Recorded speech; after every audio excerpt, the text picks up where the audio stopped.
Hey guys, Mr. McKinney here, just going over a review for Unit 1, our first unit in AP Calculus AB. So let's go ahead and get started. We're going to talk about limits first, so let's talk about how to write them. So this is the correct notation for a limit. You would say the limit as x approaches c of f of x is L. So this is how you would say it, but this is how you would write it. So instead of writing all these words, we use math symbols. Now, when we think about it graphically, the limit is what the function is approaching, whether or not the function is actually there or not when we get to that x value. So when we look at like the limit as x approaches 2 for each of these problems, and let's call this one f of x, and let's call this one g of x.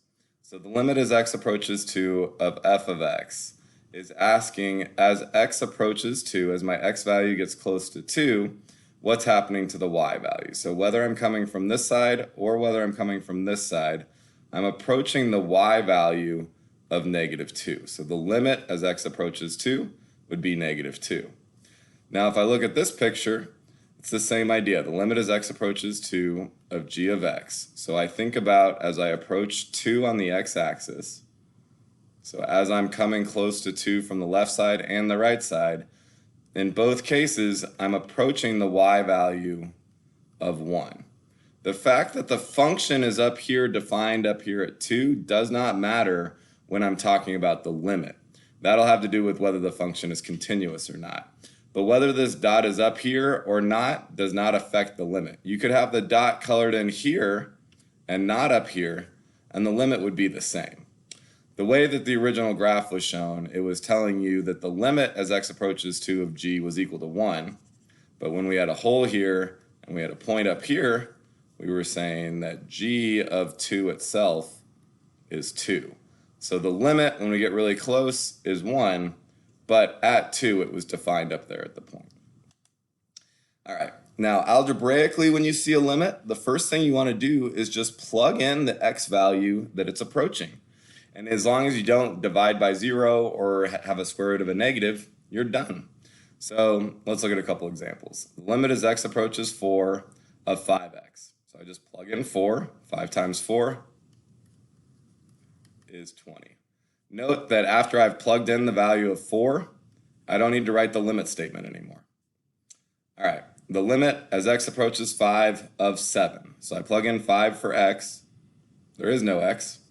So it's 7.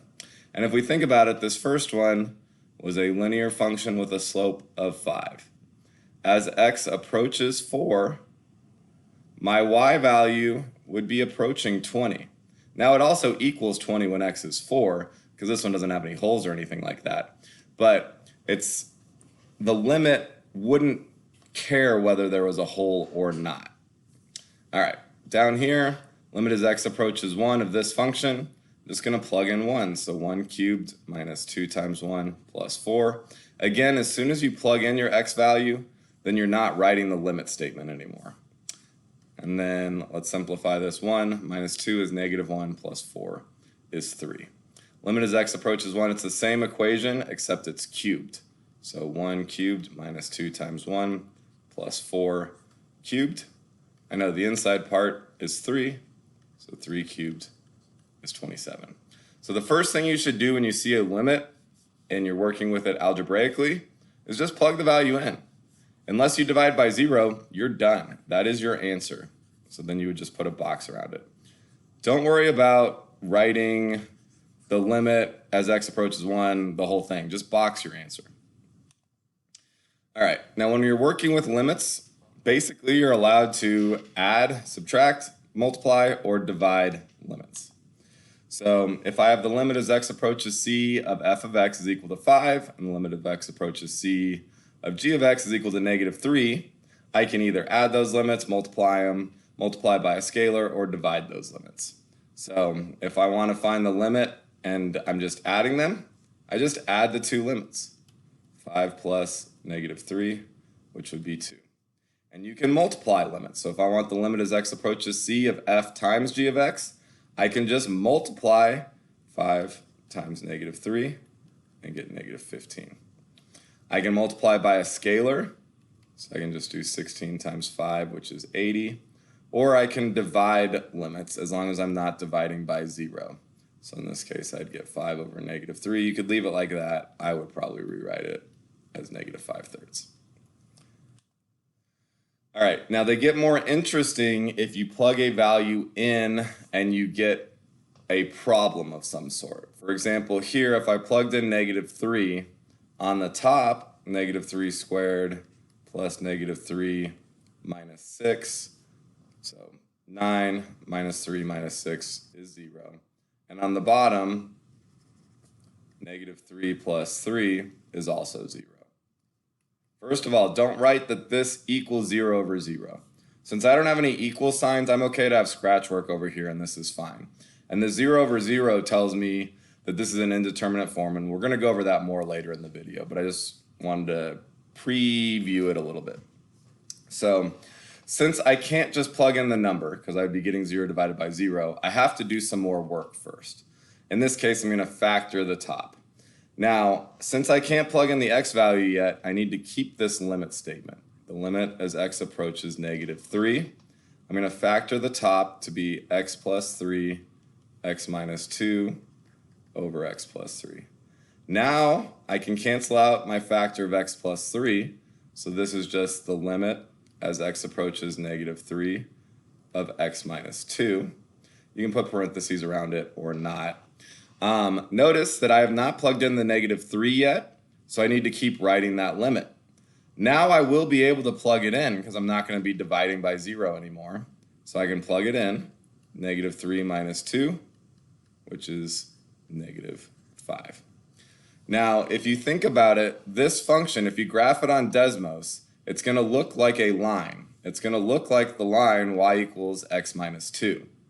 But it's going to have a hole in it at negative 3, and the value of that hole is going to be at the y value of 5. So at negative 3, negative 5, there would be a hole, and then I've got my slope of positive 1, and I'd go through negative 2. So the only difference between this function and the reduced form of it is that hole that's in it. Everything else looks exactly the same.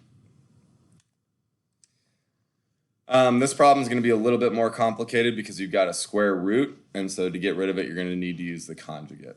Again, the first thing I want to do is just plug in 0. So 0 on the top, 0 plus 16 is 16, square root is 4, 4 minus 4 is 0. So I've got 0 over 0. Don't write equals 0 over 0, but if you do some scratch work off to the side, that's fine. So in this case, what I can do is I can multiply the top and the bottom by the conjugate of the bottom, which means the same thing, but change the sign. So I'm going to rewrite this as the limit as x approaches 0. I'm going to keep this first part the same, x over the square root of x plus 16 minus 4 times, and then I'm going to have square root of x plus 16 plus 4 over square root of x plus 16 plus 4. So the conjugate has your a and your b, and whatever the original sign is, the conjugate has the opposite sign. So a minus b, now it's a plus b. Now the reason I'm allowed to do this is because I'm just multiplying by 1, and you're allowed to multiply by 1 whenever you want. All right, so let's rewrite this statement with the bottom multiplied out. So if I multiply out the denominator, square root of x plus 16 times square root of x plus 16 gets rid of the square root. Now it's just x plus 16. Negative 4 times the square root and positive 4 times the square root are going to cancel out. And then negative 4 times positive 4 is negative 16. Now on the top, I'm not going to want to multiply it out. I'm just going to leave it as x times the square root of x plus 16 plus 4, and you'll see why in just a second. On the bottom here, this positive 16 and the negative 16 can cancel out. So I can rewrite this as the limit as x approaches 0 of x, square root of x plus 16 plus 4 over x. Now if I tried to plug in 0 here, I would still get 0 on the top and 0 on the bottom. But I can cancel those x's out. So I can rewrite it as the limit as x approaches 0, square root of x plus 16 plus 4. Again, note that my limit statement is here until I plug in the x value. Now I'm allowed to plug in the x value. So I can stop writing the limit statement on the next line. So square root of 0 plus 16 plus 4. Square root of 16 is 4. 4 plus 4 is 8. All right. Then we started talking about one-sided limits, so left-sided limits or right-sided limits. So if you have a discontinuity, you may have limits that are on one side or the other. In this case, we're looking at 1, so we would talk about the limit as x approaches 1 from the left.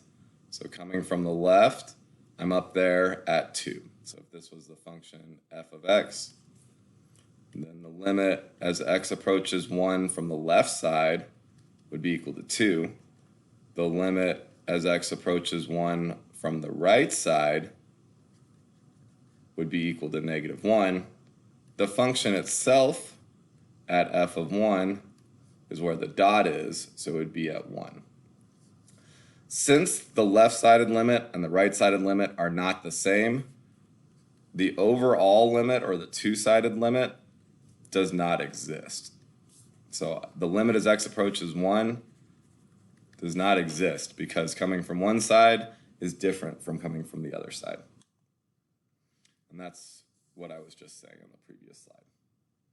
In order for the limit to exist, the left side limit and the right side limit need to be equal. If they're not equal to each other, then the two-sided limit or the overall limit does not exist. All right. Now, if you tried to do some of these problems algebraically, there wouldn't be a way to manipulate it. So you might have to think about it graphically or numerically. So for example, the limit as x approaches 5 of 1 over x minus 5. If I plug in 5 right now, I've got 1 divided by 0, and I don't want to be dividing by 0. But there's not an easy way to manipulate this to get rid of that dividing by 0. So what I'm going to do is I'm going to think about the graph of 1 over x minus 5. So I would go over 5 units. I would have an asymptote, and then I'd have my rational function. Now, as I approach 5 from the left, I'm going to negative infinity. As I approach 5 from the right, I'm going to positive infinity. So this limit does not exist. The one-sided limits do. Limit as x approaches 5 from the left of 1 over x minus 5 is negative infinity. Limit as x approaches 5 from the right of 1 over x minus 5 is positive infinity. So we're looking at this arrow and this arrow. Since they're going in opposite directions at that asymptote, the overall limit does not exist. But we could have an asymptote at 5, and if I square it, instead of having one on the top and one on the bottom, they would both end up being on the top, and both of these arrows would be pointing up. So this limit would be equal to positive infinity, because the limit as x approaches 5 from the left of 1 over x minus 5 squared is equal to the limit as x approaches 5 from the right of 1 over x minus 5 squared, and they're both equal to infinity. So this limit would be infinity. So a vertical asymptote sometimes is going to mean that the limit does not exist, but sometimes it's going to mean that the limit is positive infinity or negative infinity. You're either going to want to graph it, or you could plug in a number that is really close to 5. So if I plug in 4.999999999, that's a really small negative number. 1 divided by a really small negative number is negative infinity. Or if I plug in 5.0000001, that's a really small number. 1 divided by a really small positive number is going to be positive infinity. All right. Going along with the piecewise functions, in order for the limit to exist, the left side limit and the right side limit would have to be the same. So for this problem, the limit as x approaches 2 from the left, I would use the top function, so 3 minus 2, which is 1. The limit as x approaches 2 from the right, I would use the bottom function, which is also 1.